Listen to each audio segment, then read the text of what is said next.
اللهم صل على سيدنا مولانا محمد كما تحب وترضى له.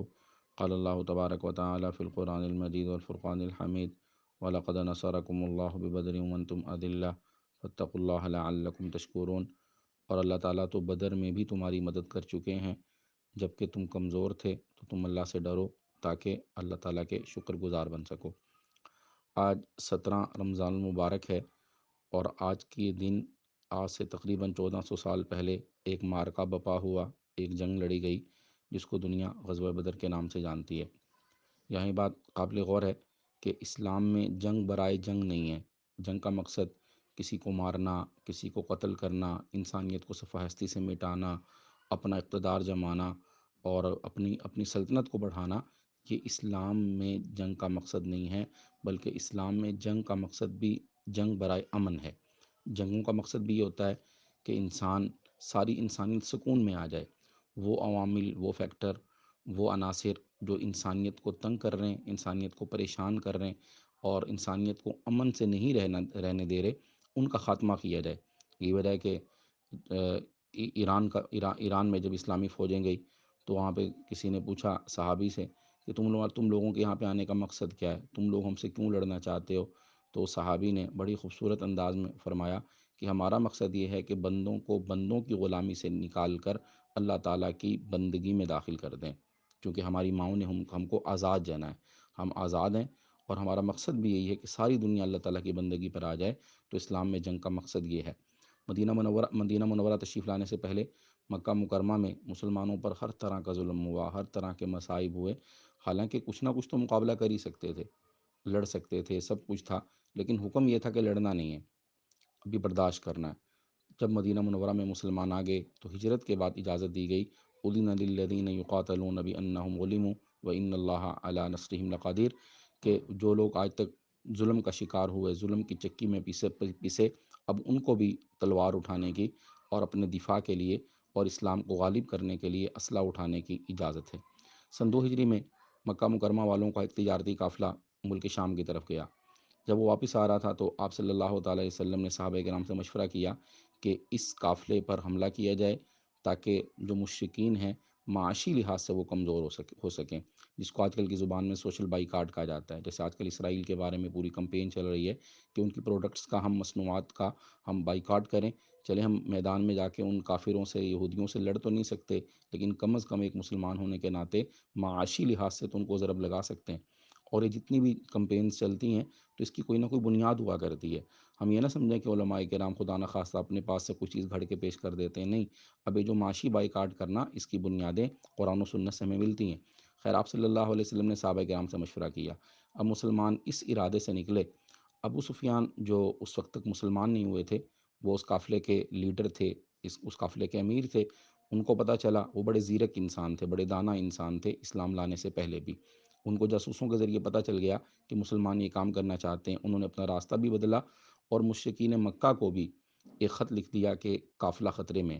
وہ جو قافلہ تھا وہ کوئی معمولی تجارتی قافلہ نہیں تھا. مورخین نے لکھا ہے کہ مکہ مکرمہ میں سے کوئی آدمی ایسا نہیں تھا جس کی انویسٹمنٹ اس قافلے میں نہ ہو.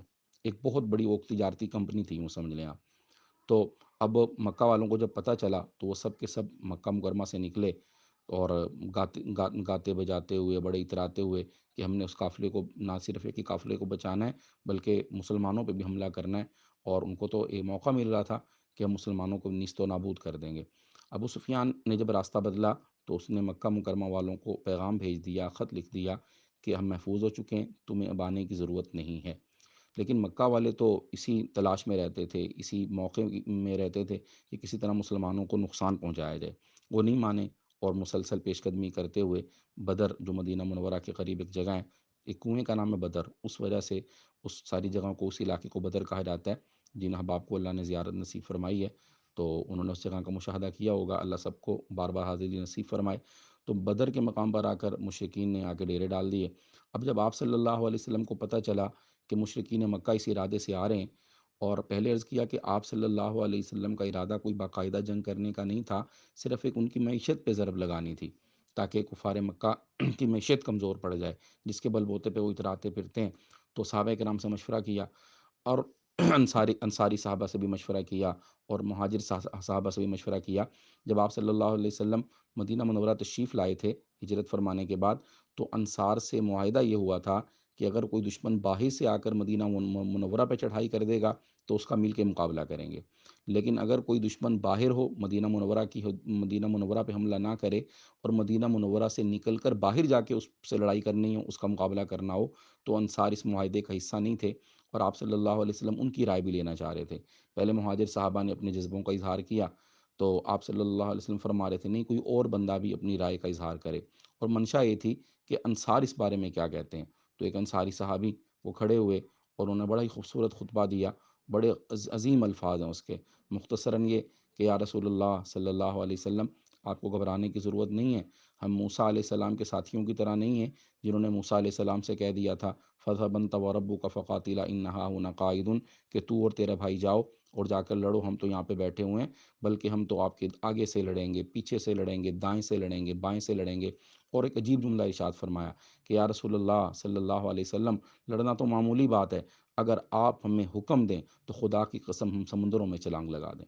تو جب یہ خطبہ، جب یہ باتیں آپ صلی اللہ علیہ وسلم نے سنی، تو روایات میں آتا ہے کہ آپ صلی اللہ علیہ وسلم کا چہرہ مبارک دمکنے لگا، سارے صحابہ کو ساتھ لیا، بدر کے میدان میں آ کے پڑاؤ ڈالا، اور جنگ کی رات آپ صلی اللہ علیہ وسلم کے لیے وہاں پر بدر میں ایک سائبان بنا دیا گیا۔ سائبان کو عربی زبان میں عریش کہتے ہیں، اور اس کا مقصد یہ تھا کہ آپ صلی اللہ علیہ وسلم آرام بھی فرمائیں اور فوجوں کی نگرانی بھی فرمائیں، حالات جنگ کا نقشہ بھی سامنے رہے۔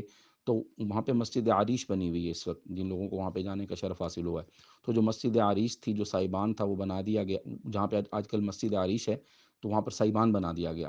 اس سائبان میں اللہ کے پیارے نبی صلی اللہ علیہ وسلم نے رات کو اللہ کے سامنے مناجات شروع کی۔ روایات میں آتا ہے کہ رو رہے ہیں، گر گڑا رہے ہیں، گڑ گڑا رہے ہیں، گریہ زاری کر رہے ہیں، اور زبان پہ یہ الفاظ ہیں اللہم ان تہلک لا تعبد، یا اللہ یہ مٹھی بھر لوگ ہیں، یہ میری زندگی بھر کی کمائی ہیں، یا اللہ اگر یہ بھی سب شہید ہو گئے اور کل یہ بھی سب کے سب تیرے راستے میں قربان ہو گئے، لا تعبد، تو تیرا نام لینے والا دنیا پہ کوئی نہیں رہے گا۔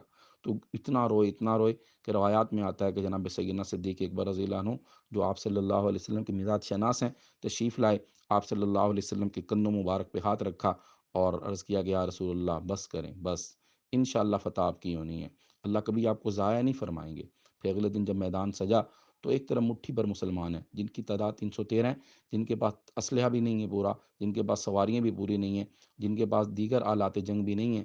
دوسری طرف مشرکین ہیں جن کی تعداد 1000 ہے، وہ ویسے بھی دلیر ہیں، عربوں کی بہادری بڑی مشہور ہے، بڑے بڑے پہلوان ہیں، بڑے بڑے سورما ہیں، آلات جنگ بھی ہیں، اور تمام چیزیں ہیں ان کے پاس جو ایک سپر پاور کے پاس ہونی چاہیے، یوں سمجھ لیں کہ وہ اس وقت ایک سپر پاور ہیں۔ اور ایک طرف نہتے مسلمان ہیں، لیکن مسلمان وَأَنْتُمْ أَذِلَّةٌ، اللہ خود فرما رہے تم کمزور تھے، لیکن جب اللہ کی مدد آئی اور اللہ کے پیارے نبی صلی اللہ علیہ وسلم کی مناجات کو اللہ نے مقبول کیا، قبولیت سے نوازا، تو پھر دنیا نے دیکھا کہ وہ جو 313 تھے وہ ان 1000 پہ غالب آ گئے۔ مسلمانوں کو اللہ نے فتح مبین نصیب فرمائی، اور مسلمانوں کو ایسی فتح ہوئی کہ اللہ نے خود اس دن کو یوم الفرقان کے نام سے یاد کیا، کہ فرق کا دن، آج فرق ہو گیا، آج واضح ہو گیا کہ حق ہمیشہ غالب رہے گا اور باطل ہمیشہ مغلوب رہے گا۔